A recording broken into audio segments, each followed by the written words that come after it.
Welcome, everyone, to the One Payer States presentation on our state organizing work, working toward passage of universal healthcare systems at the state level, which has been is complemented by the work that we're doing with the State-Based Universal Healthcare Act, which if you haven't already caught it, please check that recording. The two work hand in glove, the work that we're doing at the state level, which is our focus today, as well as the work that we're doing through Congress to get enabling legislation, super waiver legislation. ROCON is HR 6270, and Ed Markey will be soon introducing the same exact legislation in the United States Senate. So check out that other recording, and that works to feed off of what we're going to be discussing today. And you can watch them in any order you wish. So my name is Chuck Pennacchio. I'm president of One Payer States. We've been around since late 2009, so 15 years. Our organization has been focused on working together, collaborating, sharing ideas among and between now 25 states. Today we're represented by Peter Shapiro in California, Bruce Thompson in Oregon, Steve Auerbach in New York, and Consuelo Echevarria in Washington State. But just know that there are another 21 states that are doing this work. And we were also planning, it may even be in the document, to have a report from Maine, but our presenter there was unable to make it because of a family situation. But we're going to be hearing from four of our leading states, and very excited about that. Let me just give you a few minutes of background on One Payer States, who we are, why we do what we do. The mission of our organization is to achieve the gold standard in single payer work, and that is to get to a national, improved and expanded national Medicare for all system. This is our goal. And the idea of our theory of change is that the likelihood is that it's going to come up through the states. It may happen on the national level, but we can't see that happening in the immediate future just because of political circumstances. But at the state level, we have a number of states that are rich with opportunity. And the idea of getting the SABUCA legislation, the State-Based Universal Healthcare Act, passed actually has broad appeal. And we can, with the way that we frame it, can bring a lot more members into supporting that legislation, and that super waiver legislation is intended to provide support for states to implement really strong universal healthcare systems, single-payer healthcare systems, Medicare for all systems at the state level. And this also speaks to the fact that Canada was able to get to national Medicare for all through a single model of a province, that being Saskatchewan back in the 1960s. So this is not unprecedented. And in fact, the work of progress in the United States on political, social, and economic reforms has more often than not started at the local and state level. Take a look at the progressive era, the New Deal, the Great Society. Almost all those programs were modeled at the state level. Before they became national law. So this is the focus of our work. We work on healthcare justice, but we also work at the intersection of all health issues. We are mindful that we can't have an effective healthcare system unless we have a healthy society. So we work in coalition with numerous social justice groups. In fact, 75 of them, national, state, and local, are supporting our work through our petition work, as well as our lobbying and education work. So this is really an exciting time for the work that we're doing.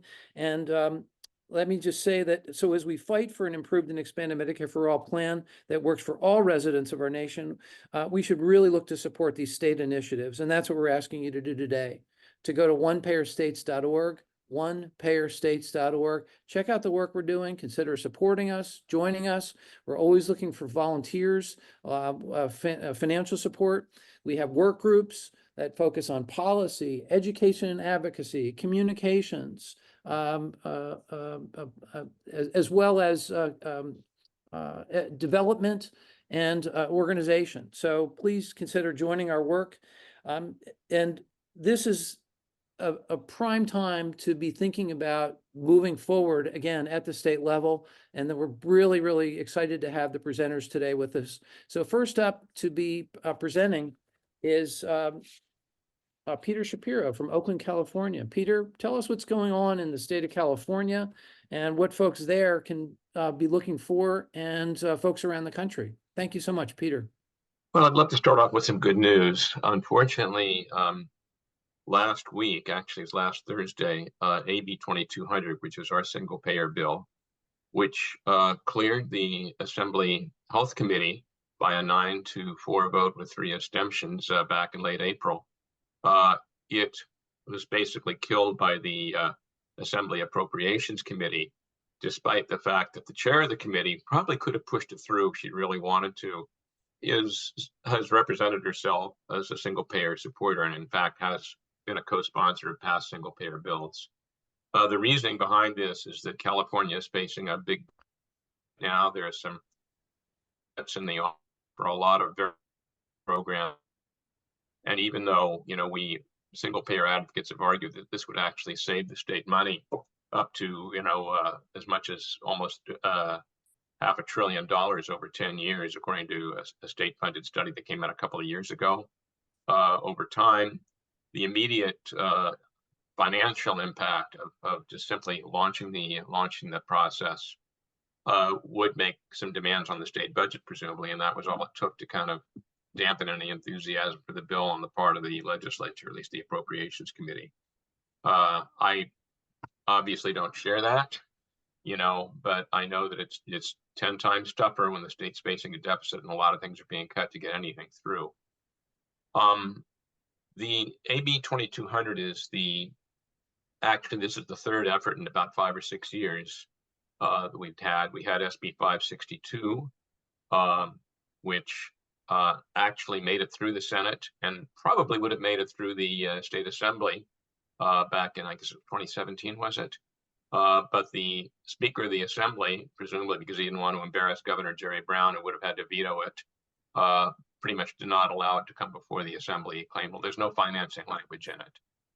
There actually would have been financing language in it, but the report that spelled it out in detail from the PERI arrived a little bit too late, a little bit after the hearing had happened. Subsequently, the California Nurses Association, which has been really the driving force behind single payer work for a long time, longer than I've been in California, they had basically operated through a coalition for SB 562, which they provided the leadership from. Once it failed, I think they decided to pretty much work on their own and draft a bill on their own and then ask people to support it, which is what they did. First, it was AB 1400, which actually did make it to the Assembly floor, but then the sponsor withdrew it because he realized the votes were not there. And then AB 2200, which is a somewhat stronger and better, I think, version of the same bill. And I told you what happened there. Actually, I didn't even make it to the floor for a vote. AB 1400 and 2200 are different from earlier bills in one particularly significant way, and this is something that the One Payer States Policy Work Group has really hammered home, is that that there's a fundamental inconsistency between having a single payer system and allowing HMOs to continue to operate. That it breaks up the risk pool, that it sacrifices the administrative savings, and it encourages discrimination. Those are the 3 arguments. This is a problem in California because 1 in every 4 Californians is a member of Kaiser, which is probably the mother of all HMOs. And not only do they wield a lot of political power, but it's like people want to know, well, what's going to happen to my coverage? And there are a lot of question marks, I think, about how Kaiser would continue to operate under a single payer system as it's laid out in 2200. On top of which, Kaiser has collective bargaining agreements with probably close to 100,000 workers, and they're not all in the insurance division. Kaiser is really 3 entities. There's the insurance plan, there's the Permanente Medical Group, which does outpatient, and then there's the Kaiser hospitals. The plan of AB 2200 was to have global budgeting for the hospitals and fee for service for the Permanente Medical Group, and the insurance arm of it would disappear. And frankly, nobody would be sorry to see it go. The question is how it would continue to operate as a healthcare provider once that was done away with, and there were a lot of questions raised about that. The other issue, and this is kind of a chicken and egg controversy, I think. What do you do first? You try to go to the federal government and see what they will tolerate in a state plan, because 40% of California's healthcare dollars come from the federal government, either through Medicare or Medi-Cal, which is our version of Medicaid, or several other programs. And clearly, it would be any single payer program that did not capture that money would be laboring under a real disadvantage, even in a fairly wealthy state like California, which is like the world's fifth largest economy. So CNA basically pointed out that legally, under the Affordable Care Act, the federal government will not approve any state single payer plan, will not approve any waivers for a state single payer plan until a policy bill has been passed. Healthy California Now said legally that's true, but it's still important to start talking to the feds now and see what they'll agree to, even if nothing is written in stone about it yet. Because if you don't get that settled, or at least get some sense of how it's going to be settled, the legislature is going to be a lot more squeamish about it, because it could be a huge bite out of the state budget. Another complicating factor is that we have a crazy tax system in California, thanks to Proposition 13, which passed back in 1978, the infamous taxpayers revolt, which mainly benefit corporate property owners. But it made it very difficult to get new taxes imposed in California. It takes basically a 2/3 vote of the legislature, or it has to pass the state with a ballot initiative. And the whole ballot initiative process is horribly abused in California. It's mainly, big money really dominates even more than it does in particular legislative races or office races. So this is something we're going to have to deal with no matter what. And it's the question of timing, what the best strategy is to get it through.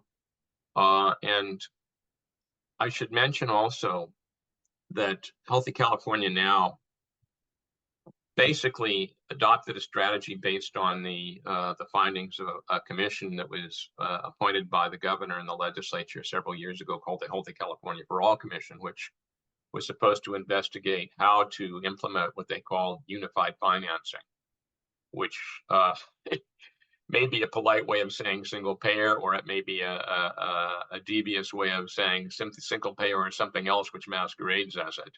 There's a lot of controversy about that too. But they did hold several months of hearings right in the middle of the COVID pandemic. Their deliberations produced a couple of really very positive results. One was a poll of low-income Californians, which showed overwhelming support for single payer, and even if it means dismantling Medicare and everything else, especially in communities of color. We're talking about 70% of the people polled. And the other was a study, the first time I know of a state-funded study that actually crunched the numbers and concluded how much money single payer would save. And I mentioned their high figure was like $500 billion over 10 years. And even if long-term care were included in the benefits, that study concluded that it would still cost less than we're spending now. Of course, that presupposed that we would have access to the federal dollars that make up 40% of healthcare spending in the state. So Healthy California Now basically tried to pick up on what was positive. That's a coalition that formed following the defeat of SB 562, and I'm on its board. Basically, the coalition tried to operate on what was positive in the deliberations of the Healthy California for All Commission. Specifically, Governor Newsom, who ran as a single payer supporter back in 2018, but is a notoriously unreliable ally. It authorized, we were able to get a bill through the legislature, which mandates him to negotiate with the federal government over the whole issue of waivers. It also sets up a process whereby stakeholders would have some input into what they would want to see in the bill. And the coalition has been having monthly meetings, where people who may not yet be fully committed to single payer, but are open to it, get a chance to weigh in, to express their issues, that kind of thing. And the process will presumably begin in earnest in January, and with the idea that by January of 2026, we would have a fully developed bill, and we could make a formal application for waivers. SB 770 was, it did get through the legislature. It was passed. The governor signed, the governor didn't have to sign it because basically it was a mandate from the legislature for something that he was supposed to do. And CNA did not take kindly to it. They felt it was undercutting their efforts. There's been a lot of bad blood and a lot of friction over it. And my own take on it is that it should not have happened. That people are basically arguing over things that are not what they used to, what the Chinese used to refer to as non-antagonistic contradictions. People can disagree, but they can still work together. And I think that's been a real obstacle. And I think probably it owes a lot more to process than to policy. The question of how an organization like Kaiser would function under a single payer system, I think, there's a lot more work to be done to figure it out. And I hope that more people, will be engaged in that process and figure it out and come up with a bill that can get broader support. I should say that AB 2200 did get support at the last minute from the State Labor Federation, which is a pleasant surprise because they gave no indication they were going to do that before. It got support from the two statewide teachers union and the California Faculty Association. And it was supported by Unite Here, Local 11 down in Southern California, and their president, Ada Briseño. Those of you who have attended some of those national conferences are probably familiar with her. She's just been a fighter for single payer and immigrant rights for a long time. And she has appeared, on national single payer forums. Unite Here, the national union, has gotten a lot more active. And they have recently joined the board of Healthy California Now, not just a local, but the international union. Their position on AB 2200 was what they called supporting in concept. They said that this can't happen soon enough to suit our members. We are making huge sacrifices to protect our health coverage, and we just don't want to do it anymore. They did issue a letter where they raised a bunch of questions, which probably should be taken seriously, whether or not one agrees with them, about what they thought needed to be improved in AB 2200. And I'm sure that those questions, I actually posted it on the website of One Payer States. I sent it out to the One Payer States Work Policy Google group, and I'd be happy to send it to anybody who wants to read it. It's interesting. I don't think this is a time for me to go into details. It's too deep of a dive into the weeds. Yeah. But they're an important union, probably as much because they played a huge political role, I think, in defeating Trump in 2020. When most of their members were on layoff, they just sent them out into different swing states, ringing doorbells. They represent mainly low-wage workers. They're hugely important in they basically organize the hospitality industry, and they're very progressive generally, as much as CNA is, although they don't have quite as much in the way of resources. Yeah. So I think they're a group that would really be important. Same is true for SEIU, which is not as progressive, but which represents a hell of a lot of Kaiser workers. Some way is going to have to be found to get them on board too. Personally, my concern has always been that if we want to muster the resources to counter the kind of crap that we get from the healthcare industry and the insurance industry and the hospital cartels, we're going to need labor support. Really, not simply verbal support, not simply a resolution passed at the union convention, but putting some muscle behind it, some lobbying power and some money, everything.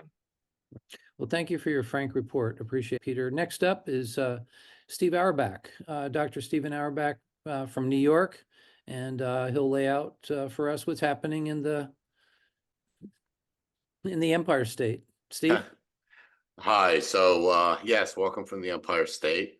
We hope to decolonize the Empire State as soon as we can. So here in New York, we've had the New York Health Act for many years in the New York State Assembly, led by Dick Gottfried. And one of the big changes is he just recently retired after being the longest standing legislator in history, state legislator in history. He's still doing well personally. He's now on the PNHP New York Metro Board. But the turnover has been a chance to, kind of reevaluate a little bit of how we do and what we do here. So the New York Health Act is, I would argue, a true universal single payer, covers everybody who lives in New York State, regardless of their immigration status. Also, importantly, and this is something I think all state bills are going to need to address, it covers folks who live out of state but work in New York if they are working full time. So folks who may live in New Jersey or Connecticut, but work full time in New York City or New York State elsewhere, would be covered.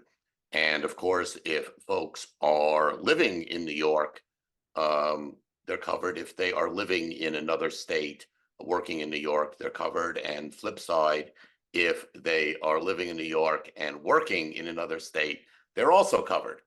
So those kinds of details, I think, do need to be worked out. In the case of New York Health Act, comprehensive medical, dental, mental health, devices, hearing, vision, drugs, long-term care, both nursing home, where necessary, and preferentially home care, and progressively paid for. One of the positives I think that we in New York are going to be pushing more, and I think all single payer activists should be pushing, is how much cost savings it is for all lower levels of government. So in the case of the New York Health Act, city and county governments save a ton of money. One of the other benefits is publicly accountable and transparent decision making. It creates a board that regulates and does the rate setting. The board has representation from all the stakeholders, various patient groups, but also physician groups, hospital groups. It's all spelled out that they are represented and vote on it. The language in the bill in terms of reimbursement rates specifically says they have to be sufficient to provide adequate supply of healthcare workers. In New York, it has passed the Assembly in previous years. It passed 4 straight years, 2015, 2016, 2017, and 2018 in the Assembly with 2-to-1 majorities. We have a bicameral state legislation.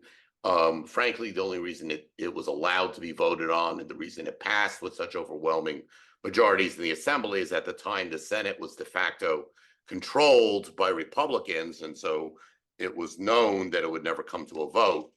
Now that we have a large Democratic majority in both the Assembly and in the Senate, and despite the fact that the bill has a majority of co-sponsors, a majority of both the Assembly are signed up as co-sponsors, a majority in the Senate are signed up as co-sponsors. If not this year, then in the immediate years past. Despite that, it basically has not been allowed to come to the floor to a vote. Has not been allowed to come out of committees. And the reason is that the majority leaders in both the Senate and the Assembly basically control what's allowed to come even through committees, and they just don't want it to come out and push the governor's hand. We have by my standards, a very conservative governor currently. We had a complete corporate conservative governor previously, Cuomo. And, simply as a matter of doing politics and transactionalism, they don't want to force the governor to either actually support it, God forbid, or veto it. So despite the fact that we have these nominal majorities signed themselves up as co-sponsors. It doesn't come forward for a vote in recent years. Nominally, the issue that's holding it up is that several of the largest public service unions, the teachers unions, various unions that represent various other city, state, county public workers are opposed to it. Ostensibly, they're opposed to it because fear of change, fear of losing the benefits that they've negotiated. There's some sense that there's some transactionalism is a polite way to put it. Others would use less polite words for why they're opposing it, or at least why, if not their members are opposing it, the union leadership is opposing it. And then that in turn gives the Democrats in the state legislature, well, if public service unions aren't going to support you, we can't support you. As is the case in California, our strongest support from unions is from the nurses union. New York State Nurses Association, NYSDA, has been a big supporter. They're the ones that helped introduce it years and years ago through Dick Gottfried. I should say that several of the doctors unions, which we do have here, Committee of Interns and Residents, supports it. And we have other unions that have supported it. But the reality is that at least public facing, the opposition from the public service unions is what's holding it back.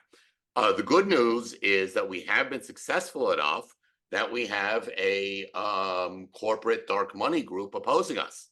So I consider that good news. If they're not openly resisting you, it means you're not even considered that much of a threat. So we have a group that's called Realities of Single Payer. And you can look them up as Realities of Single Payer, all one word.com. That's opposed to the New York Health Act. It's the corporate interest that you would assume is opposed to it. Here in New York, we use the acronym FIRE for finance, insurance, and real estate. So the FIRE interests are all opposed, of course.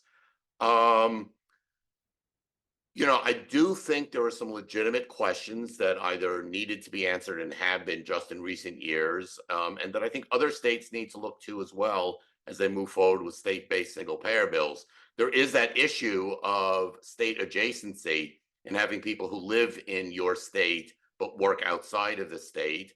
In the case of the New York Health Act, they're covered. Then there's the folks who live out of state but work in New York State.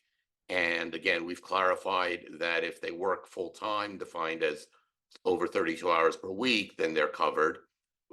As many of you may know, in 2018, the RAND Corporation was deliberately hired as a center-right group, was deliberately hired to do the analysis, the economic analysis for the New York Health Act. Gerald Friedman at the University of Massachusetts had done an analysis in 2015.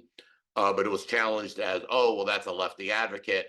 We want something more independent. And so, the RAND Corporation, nobody's idea of a left-wing group, was hired, and they did a very honest and as it turned out, very positive job. So our big issue here in New York has been winning the unions, the public service unions over, publicly to win them over. And to get the word out that the current system doesn't have to be the way it is, that there is a better way out there, and that New York could help lead the way. We could be the Saskatoon of the United States. And I would encourage everyone who's interested to please go to nyhcampaign.org. So that's NY like New York H like health, nyhcampaign.org is our general activist group. And we have a strong and broad coalition within our PNHP group, PNHP, nymetro.org. We're open to everybody. You can reach me personally, and I'm welcoming, and I'll help connect folks at dr.stevea@gmail.com. So Dr. Steve A at gmail.com. Terrific. All right, Steve, thank you for that. Appreciate it. Steve, that was excellent. I really appreciated your discussion on New York, especially the public service unions. I think that's a challenge all of us need to really take seriously. And so thank you for that presentation. So at this point, we're going to pivot and hear from Oregon through the great work that Bruce Thompson's doing. Bruce is based out of Corvallis. Bruce, thank you. Well, thank you, Chuck. I appreciate this opportunity. I've been working on healthcare reform probably for the last 15 to 20 years. As a practicing family physician, I was increasingly frustrated and morally injured by the increasing restrictions that in private insurance company put on how I would care for my patients. So that is my driving force behind this. And presently, right now, we're being invaded by Optum and United Healthcare Group. Just recently bought our local clinics, 70 physician clinic. So I'll go back just a little bit historically to 1989 when Oregon developed a prioritized list of reimbursements for ICD codes. And that was a process of community engagement. Meetings were held throughout the state to inform people of this prioritized list for what would be covered for the Medicaid population. And I'll go fast forward to 2012 when Oregon established 16 coordinated care organizations spread across the state once again for the Medicaid population. And that program has brought interesting comments that as we move forward for universal health care, we want our services to be similar to what Medicaid pays for patients, because it's so expansive about what actually does get paid for in our state, at least. So we're going to move from the 2012, the CCO formation to 2019 when our Senate Bill 770 was passed and established a governor's task force to examine the place for single payer for universal health care. So that was in 2019. The original assignment was for the task force to get started in July in 2019 and to report to the legislature in January of 21. September of 2022, the task force forwarded their reports and recommendations to the legislature. That was in September of 2022. In October of November of 2022, Oregon passed Measure 111, which as part of a constitutional amendment, stated that it was the responsibility of the legislature to assure that all Oregonians had access to high quality, affordable health care as a human right. So the first state in the nation to have passed such a legislation, constitutional amendment. In 2022, Senate Bill 1089 was passed, and that was to abide by the task force recommendations of establishing a governance board to figure out financing and administration for a universal healthcare system in Oregon. So that governance board just started meeting in April of this year. They've had a couple of meetings, well, three monthly meetings, and their report is due to the legislature in by 2026, I believe it was. Not only is the governance board charged with figuring out financing and administration for the Universal Health Plan, but it's also charged with figuring out a transition plan for the Universal Health Plan, recognizing that a transition from our current healthcare system to a universal healthcare system is going to be a very bumpy ride. And so the governance board is actually charged with figuring out that transition plan. The funding, as the task force recommended, the funding would be through a public trust, health care public trust, separate from the general fund.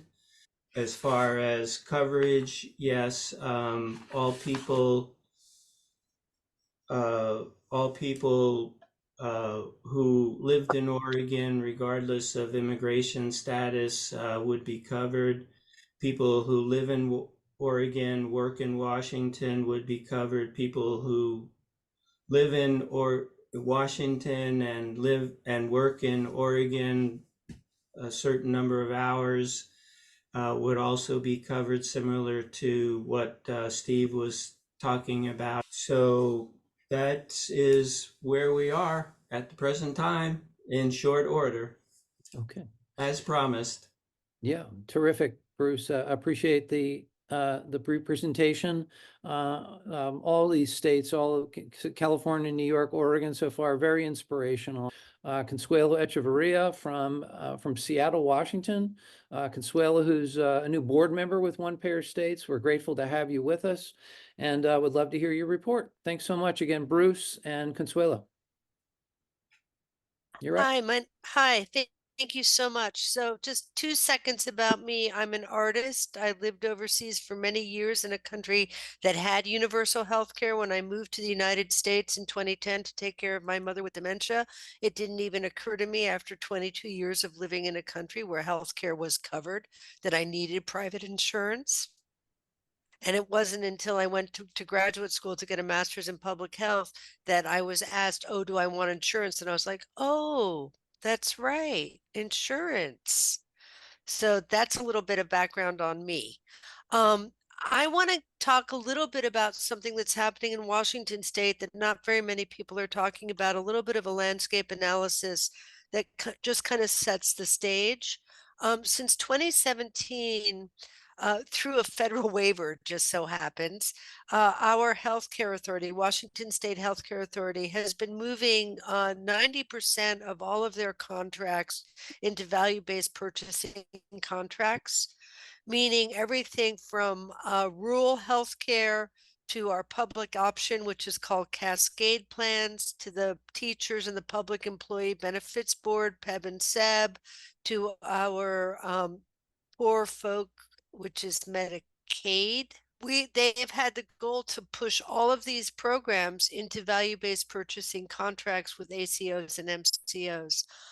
So it's really not surprising at all that two pieces of the two pieces of state-based legislation, a beautiful bill, which was really just aspirational by Senator Hasagawa, that just asked the Washington state to call on the federal government to create a universal health care program. And if the federal government was unable to do that, to at least put forth SABUCA, right? That little teeny aspirational bill with no budget attached didn't pass. And then it was even less surprising that Keep Our Cares Act, which was a very big and important bill, which tried to regulate consolidation of healthcare entities like hospitals, hospital systems, and provider organizations, that didn't pass either, even though it passed the Senate in a midnight session on the last day it failed to pass the House. They just kind of let it die. So as a newcomer to this, and as someone who doesn't have 25 years working in healthcare policy, I feel it's really important to reach out and bring the stories of people who are impacted by our crappy healthcare system, to elevate those stories and to use them as motivational factors to fight.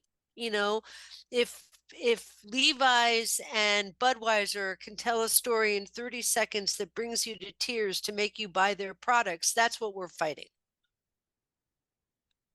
And that's the kind of strategizing I'm thinking of. And to that date, we actually have a wonderful unsung hero here in Washington State, which is called it's an organization of a coalition of about 75 different organizations, including labor.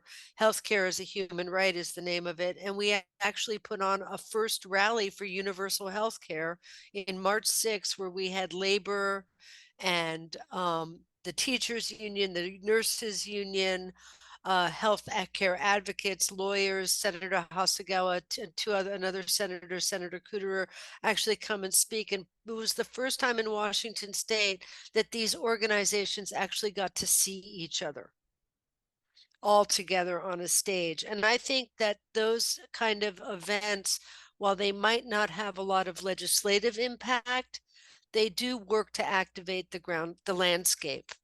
And out of that now has come a coalition of groups that are very active, and we're thinking about what we're going to do next.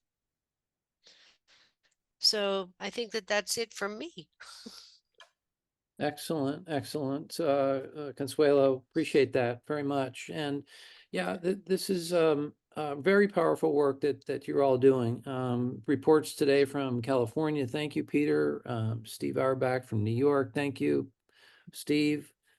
Bruce Thompson from Oregon, and Consuelo from Washington State. Hopefully this has been a lot of good information to chew on for you folks who are listening in on this pre-recorded session.